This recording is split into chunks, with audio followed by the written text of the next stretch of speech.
Hello everybody, and welcome back. Today I want to talk about the shaping engine of Rytmik 2. Our approach with this section was to make sure that the users can use Rytmik over longer phrases, and not only for 1 or 2 bars. This can be especially useful for cinematic music, or if your loop just needs to go on for a longer time. And the whole idea behind the shaping section was that you can add different kind of functions or automations to your mod wheel, so you don't have to change your loop in total, and you can just play around with the mod wheel.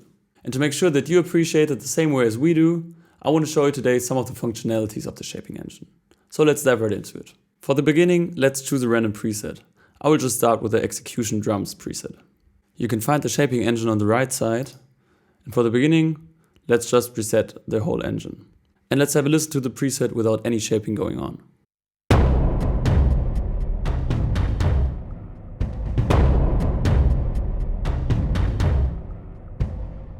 To see the different functionalities, just click on the plus sign. And there you go. I like to start with the slot volume function. You can find it over here. And now you can see a table that represents your mod wheel state. Above the table, you can see all the sounds that are used inside of this preset. If you're not sure what kind of sound it is, you can also click on it and you will go directly back into the mixer track. The whole twist of the slot volume function is that you can fade single instrument or instrument groups in and out. In order to do that, you just have to select the sounds you want to fade in or out and draw in your lines in the table. And let's have a listen.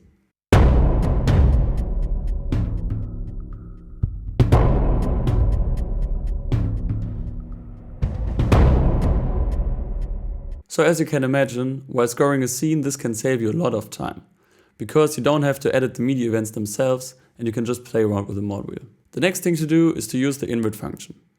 The invert function basically inverts the values of the table. So let's say if you select some other instances, and activate the invert button, you won't hear them here.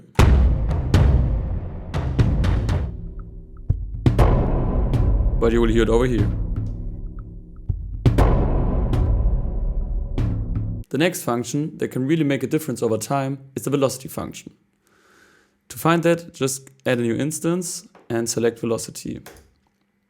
I guess the table is pretty much self-explaining, but the velocity function can really make a difference, because it sounds completely different if you go down with your velocity or with your whole mix volume. So to show you what I mean, let's have a listen.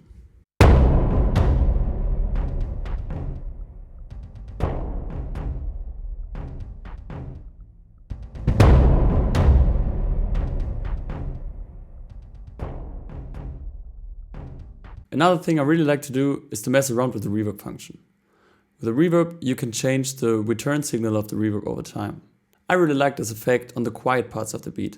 So let's go on and increase it at the end if our velocity goes down. To get the effect that I want to achieve, I need a much bigger room. So let's go on and select the church algorithm for the moment.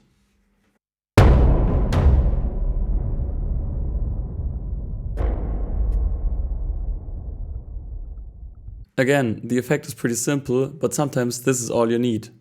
So if you're scoring a showdown, for example, you can't hold the pressure the whole time to the maximum. In this way, you just have to turn up your mod wheel and you'll be fine for the quieter parts and don't have to find a new loop. There are also some other effects you can automate over time. So for example, there's also a bit crusher. This may sound a bit over the top, but if you use it very subtle, it can really add some spiciness to your sounds.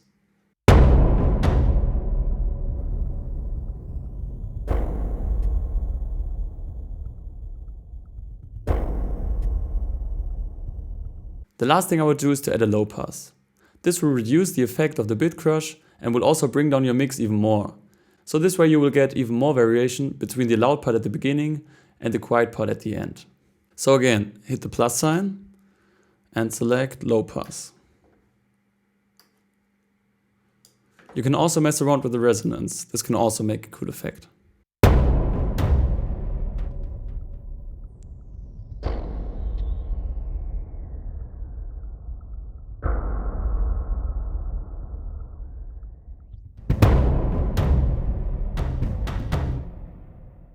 Another really cool function is the variation function.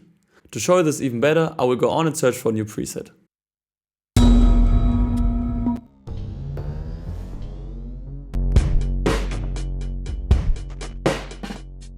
Let's try this one for the moment. So let's go again to our shaping engine and let's add a variation patch. And the algorithm behind the function is that if you stay below 50%, it won't change the original beat that you've created, and it will just add randomly generated events. The first thing to do is to assign the instruments you want to variate. So for this time, let's say we want to variate the snare, and that you can hear it better, let's increase the volume. And let's have a listen.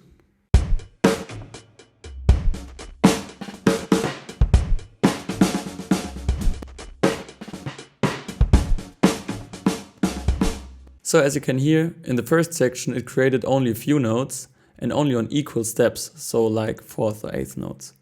But above 50% it's really messy and almost sounds like a drum fill or something. So let's hear it one more time.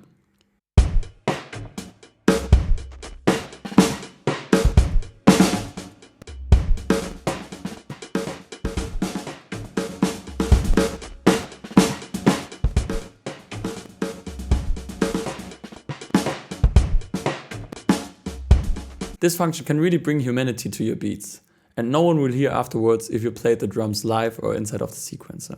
The last thing I want to show you for today is the main volume function. But to do that, I will again go on and search for a new preset. For my approach, I need a preset with really long and present FX sound. And that's why I've chosen the Behind You preset. Let's have a listen.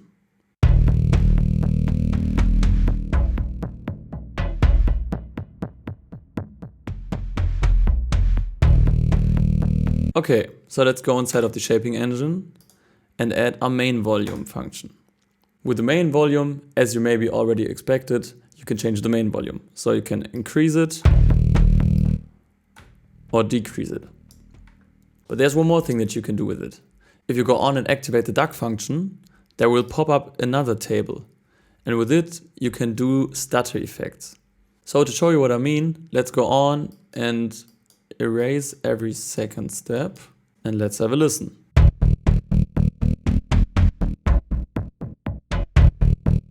You can also edit the table and create a kind of fade in for your effect. So if we do that, you won't hear it at the beginning.